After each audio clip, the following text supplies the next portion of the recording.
Welcome to ID media. ముఖ్యంగా మహిళల్లో ఎక్కువగా మనం గైనిక్ ఇష్యూస్ అనేవి చూస్తూ ఉంటాము. అయితే అసలు ఏవి నార్మల్, ఏవి అబ్నార్మల్, ఎప్పుడు డాక్టర్ దగ్గరికి వెళ్ళాల్సి ఉంటుంది, ఈ సమస్యలకు ఎటువంటి ట్రీట్మెంట్స్ ఉన్నాయి, సో దీని గురించిన పూర్తి వివరాలు తెలుసుకుందాం. మనతో పాటు ఉన్నారు ప్రముఖ గైనకాలజిస్ట్ డాక్టర్ జయంతి రెడ్డి గారు. డాక్టర్ గారు నమస్తే అండి. నమస్తే. బాగున్నారా డాక్టర్ గారు? బాగున్నా. అందరికి ఎట్లా ఉంటుందంటే డాక్టర్ జయంతి రెడ్డి గారి దగ్గరికి వెళ్తే ప్రసవం అనేది మంచిగా అవుతుంది, హ్యాపీగా ఇంటికి వెళ్ళిపోవచ్చు అనేది అదొక బ్రాండ్ అలా పడిపోయింది. నాకు కూడా ఇక్కడ నుంచి ఒక ఇన్ఫర్మేషన్ వస్తే జనాల్లోకి ఒక అథెంటిక్ ఇన్ఫర్మేషన్ వెళ్తుంది అనేది అందుకోసమే వచ్చాను మ్యామ్, ప్రత్యేకంగా మీకోసం చాలా కాలం వెయిట్ చేసి. Thank you so much ma'am. Ma'am, women గురించి చాలా గైనిక్ ఇష్యూస్ గురించి అడగాలంటే చాలా టాపిక్సే ఉన్నాయి మ్యామ్. అసలు నార్మల్ ఏది, అబ్నార్మల్ ఏది తెలుసుకోలేని స్థితిలో ఉన్నారు. చాలా పెద్ద క్రానిక్ అయ్యాక కానీ డాక్టర్ దగ్గరికి వెళ్తూ ఉన్న పరిస్థితి డిస్కస్ చేద్దాం మ్యామ్. ముందుగా ఇప్పుడు చూస్తే ఎక్కువగా తల్లులు బాధపడే విషయం ఏంటంటే ఎర్లీ ప్యూబర్టీ గురించి. చిన్నపిల్లలు త్వరగానే మెచ్యూర్ అవుతున్నారని, అది ఎందుకు మ్యామ్? ఇప్పుడు ఈ మధ్యకాలంలో అమ్మాయిలు తొందరగా మెచ్యూర్ అవుతున్నందుకు కారణం ఏంటంటే వాళ్ళకి ఫిజికల్ గ్రోత్ చాలా తొందరగా అవుతుంది. సో ఇంతకుముందు మనము అమ్మాయిలను చూస్తుంటే వాళ్ళు 10th క్లాస్లో 48 kgs 42 kgs అట్లా ఉండేవారు. ఇప్పుడు మనం చూస్తుంటే 3rd క్లాస్ 4th క్లాస్కే వాళ్ళకి 42 kgs అట్లా అవుతున్నారు. సో చిల్డ్రన్ బేసిక్లీ ఫిజికల్గా తొందరగా పెరుగుతున్నారు అనమాట. That's because of the good nutrition and also the food habits, వీటన్నిటి వల్ల అలా జరుగుతున్నది. సెకండ్ రీజన్ ఎందుకు అంటే it is the emotional maturity కూడా తొందరగా అవ్వడం. సో వాళ్ళకి పిట్యూటరీ గ్లాండ్స్, హైపోథాలమస్ అనేది ఒకటి ఉంటుంది అనమాట. It is in the brain. ఆ హైపోథాలమస్ నుంచి పిట్యూటరీ గ్లాండ్స్కి స్టిమ్యులేషన్ వెళ్తుంది. ఎప్పుడు కనుక హైపోథాలమస్ తొందరగా మెచ్యూర్ అవుతుందో అది మళ్ళీ పిట్యూటరీని స్టిమ్యులేట్ చేసి అందులో నుంచి హార్మోన్స్ FSH LH వచ్చి అందులో నుంచి మరి ఆ హార్మోన్స్ ఓవరీస్ మీద పనిచేసి మళ్ళీ అది యూట్రస్ మీద పనిచేస్తే అప్పుడు మనకి పీరియడ్స్ వస్తుంది అనమాట. ఈ హైపోథాలమస్ అనేది తొందరగా ఇమోషనలీ సైకలాజికల్గా ఎక్స్పోజర్ వల్ల తొందరగా మెచ్యూరిటీ అవుతున్నది. So these are some of the reasons. And also another thing మనం చూస్తున్నాం ఏంటంటే ఈ మధ్యకాలంలో లాట్ ఆఫ్ అడల్ట్రేషన్ అవుతుందని అనమాట.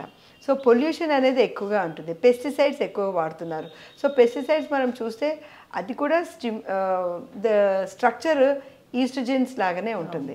So you can it could be also because of the exposure of oestrogens. ఇప్పుడు మన పౌల్ట్రీ తీసుకున్నా, తర్వాత మిల్క్ తీసుకున్నా, డైరీ ప్రోడక్ట్స్ తీసుకున్నా, బట్ అన్నిట్లో కూడా ఇంజెక్షన్స్ ఇచ్చేసి వాళ్ళకి ఇది జరిగే అవకాశం ఉంటుంది అనమాట.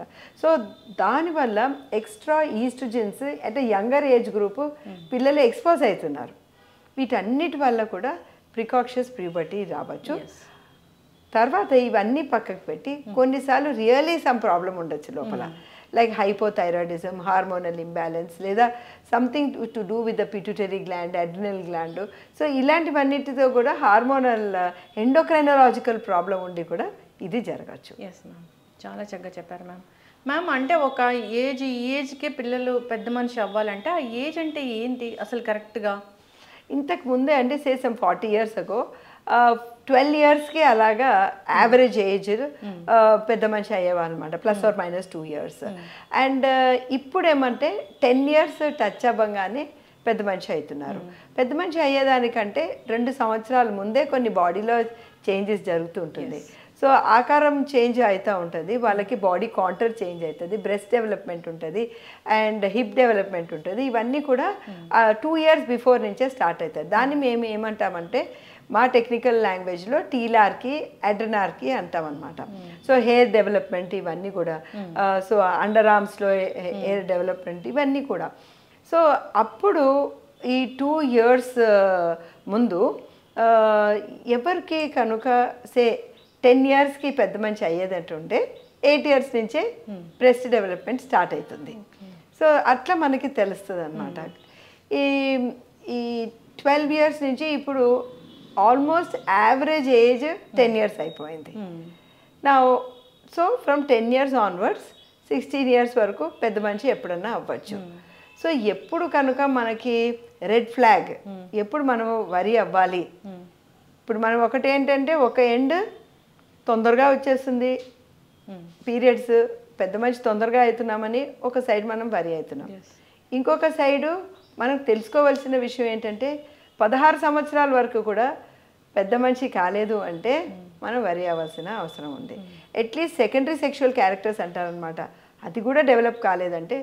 సో ఇప్పుడు నేను అన్నాను కదా 16 సంవత్సరాలకి సెకండరీ సెక్షువల్ క్యారెక్టర్స్ డెవలప్ కాలేదంటే 18 ఇయర్స్ వరకు కూడా పెద్ద మనిషి కారు. సో 14 ఇయర్స్ నుంచే సెకండరీ సెక్షువల్ క్యారెక్టర్స్ డెవలప్ అయ్యి 16 ఇయర్స్కి పెద్ద మనిషి అవుతారు. So we have to start investigating at least వాళ్ళకి పెద్ద మనిషి కాలేదు లేదా సెకండరీ సెక్షువల్ క్యారెక్టర్స్ 14 ఇయర్స్ తర్వాత డెవలప్ కాలేదు, మెన్సెస్ 16 ఇయర్స్ వరకు ఇంకా రాలేదు అంటే అప్పుడు మనం వాళ్ళని ఇన్వెస్టిగేషన్స్ చేయడం మొదలు పెట్టాలన్నమాట. So it's ideal age between 10 years to 16 years. కొంతమంది అమ్మాయిలు చాలా అథ్లెటిక్ ఉంటారు, అంటే వాళ్ళు గేమ్స్ స్పోర్ట్స్ అన్నిట్లో బాగా పార్టిసిపేట్ చేస్తూ ఉంటారు, వాళ్ళు సన్నగా ఉంటారనమాట, వైరీగా. అలాంటి వాళ్ళకి కొంచెం లేట్గా మెనార్కీ వస్తుంది అనమాట.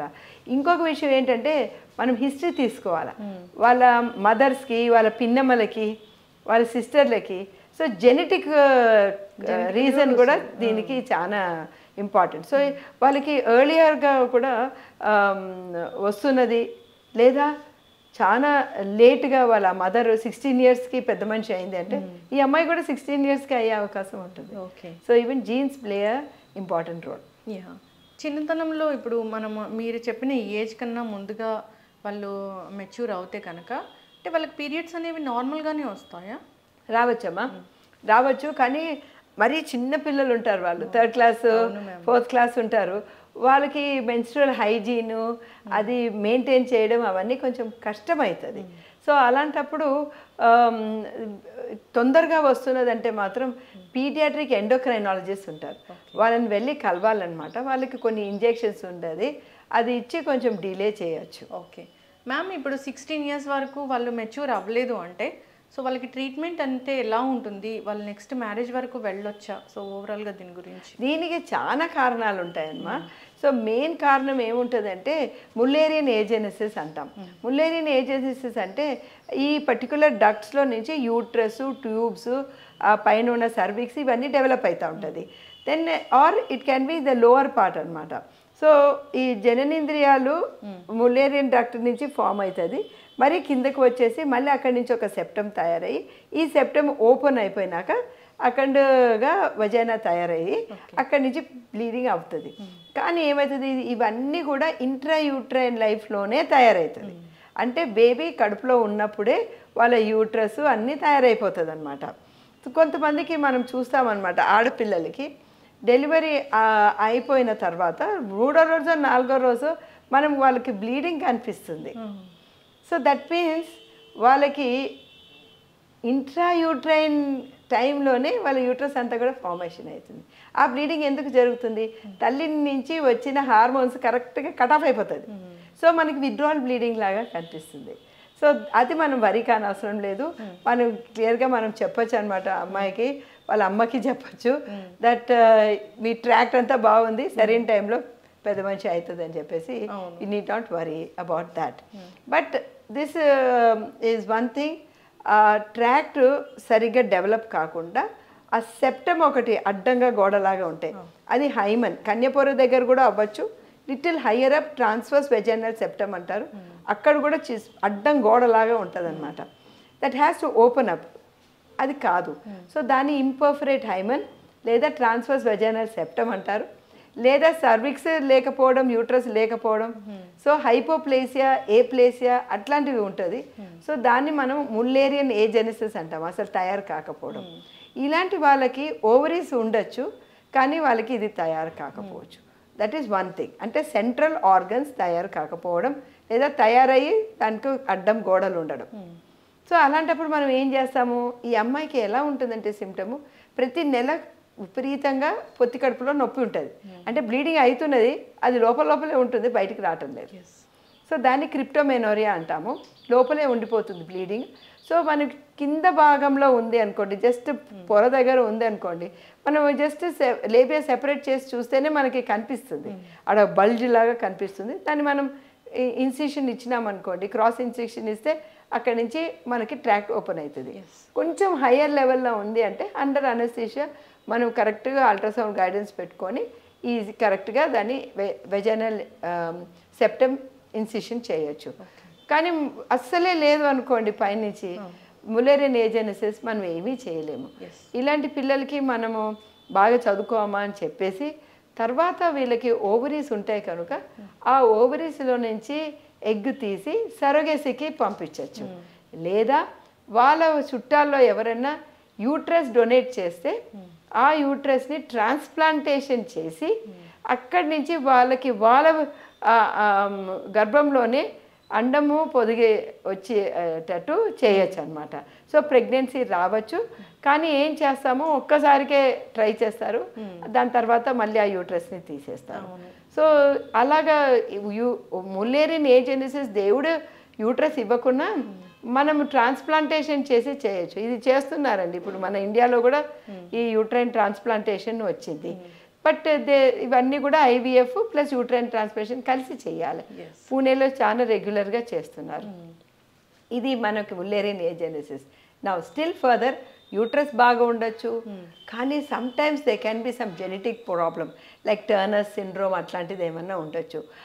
లేకుంటే ప్రైమరీ ఓవేరియన్ ఫెయిలియర్ ఉండొచ్చు. జనరల్లీ ఏమవుతుందంటే ఎంబ్రియాలజీ తయారయ్యేటప్పుడు పిండము ఒక ఏరియా అంటే మన బొడ్డు ఎక్కడ ఉన్నదో ఆ యోక్ శాక్ కనెక్షన్ అక్కడి నుంచి జర్మ్ సెల్స్ అని ఉంటుంది. ఈ జర్మ్ సెల్స్ అండకోశంలోకి వెళ్ళాలి, మరి అబ్బాయిలకి ఆ వీర్యకోశంలోకి వెళ్ళాలి. అక్కడి నుంచి వాళ్ళు ఆ సీమెను ఎగ్ తయారు చేస్తారు. కానీ కొన్నిసార్లు ఈ migration of the germ cells జరగదు కొంతమందికి. ఆ జరగనప్పుడు ఏమవుతుందంటే వాళ్ళకి అండకోశాలలో అండాలే లేకుండా పుడతారు. అలాంటి సిచ్యువేషన్లో ఏమైతే ఇప్పుడు మనము ప్రతి వాళ్ళం కూడా మెనపాజ్ అప్పటికి మన అండకోశాలలో ఉన్న అండాలు అయిపోతాయి. కానీ పాపం కొంతమందికి ఏమవుతుంది, పుట్టుకతో కూడా వాళ్ళకి అండకోశాల లోపల అండాలు ఉండవు. సో అప్పుడు వాళ్ళకి ప్రైమరీ ఎమనోరియా దీనివల్ల ఉంటుంది. కొన్నిసార్లు ఏమవుతుందంటే నేను ఎట్లా అన్నాను కదా, హైపోథాలమస్ పిట్యూటరీ ఆ యాక్సెస్లో అక్కడ ఏమైనా ప్రాబ్లమ్స్ ఉంటే కూడా జెనెటిక్ ప్రాబ్లమ్స్ ఇలాగ అవ్వచ్చు. లేదా కొన్నిసార్లు క్రోమోసోమల్ ప్రాబ్లమ్స్ ఉండొచ్చు, మన జీన్స్లో ఏదైనా లోపం ఉండొచ్చు, దానివల్ల కూడా ప్రైమరీ ఎమనోరియా రావచ్చు. సో ఇవన్నీ కూడా అరౌండ్ 16 years రాకుంటే ఇవన్నిటి కూడా మనం ఇన్వెస్టిగేషన్స్ చేయవలసిన అవసరం ఉంది. ఎస్పెషలీ ప్రైమరీ ఓవేరియన్ ఫెయిలియర్ ఉన్నప్పుడు మనకు వాళ్ళకి ఈస్ట్రోజన్ తక్కువ ఉంటుంది. సో వాళ్ళకి ఆ బోన్స్ అన్నీ కూడా వీక్ అయిపోయే అవకాశం ఉంటుంది. So these girls will require hormone replacement therapy. So అందుకే మనం ఇన్వెస్టిగేషన్స్ చేసి వీళ్ళకి మెయింటైన్ చేయాలి. యాక్చువల్లీ ప్రైమరీ ఓవేరియన్ ఫెయిలియర్స్కి మనం వాళ్ళు పెద్దగా అయిన తర్వాత వాళ్ళకి ఎగ్ డొనేషన్తో వాళ్ళకి వాళ్ళ యూట్రస్ని మనం ఇలాగ మెయింటైన్ చేయగలిగితే హార్మోన్స్ ఇచ్చి పెళ్ళి అయ్యేంత వరకు ఆ యూట్రస్లోనే మనకి ప్రెగ్నెన్సీ వచ్చేటట్టు కూడా చేయొచ్చు. ఓకే, అంటే ప్రెగ్నెన్సీ ఇన్ని కాంప్లికేషన్స్ ఉన్నా ప్రెగ్నెన్సీ తేవచ్చు వాళ్ళకి. ఎస్, అంటే ఇట్ డిపెండ్స్ ఎంతవరకు పెరిగింది ఆ యూట్రస్ అని చెప్పేసి దాని మీద ఆధారపడి ఉంటుంది. ఎంతవరకు పెరుగుతుందో అంటే మనం హార్మోన్స్ ఇస్తే విత్డ్రాయల్ బ్లీడింగ్ అయ్యి మనం ఓరల్ పిల్స్తో ఎంతవరకు మెయింటైన్ చేయగలమో అనేది దాని మీద ఆధారపడి ఉంటుంది. అంటే every case is an individual case అనమాట. సో దాన్ని మనము ఏ పేషెంట్కి ఎలాగా ఏ టైప్ ఆఫ్ ట్రీట్మెంట్ ఇవ్వాలనేది అది మనం నిర్ధారణ చేసి చేయవలసిన అవసరం ఉంది.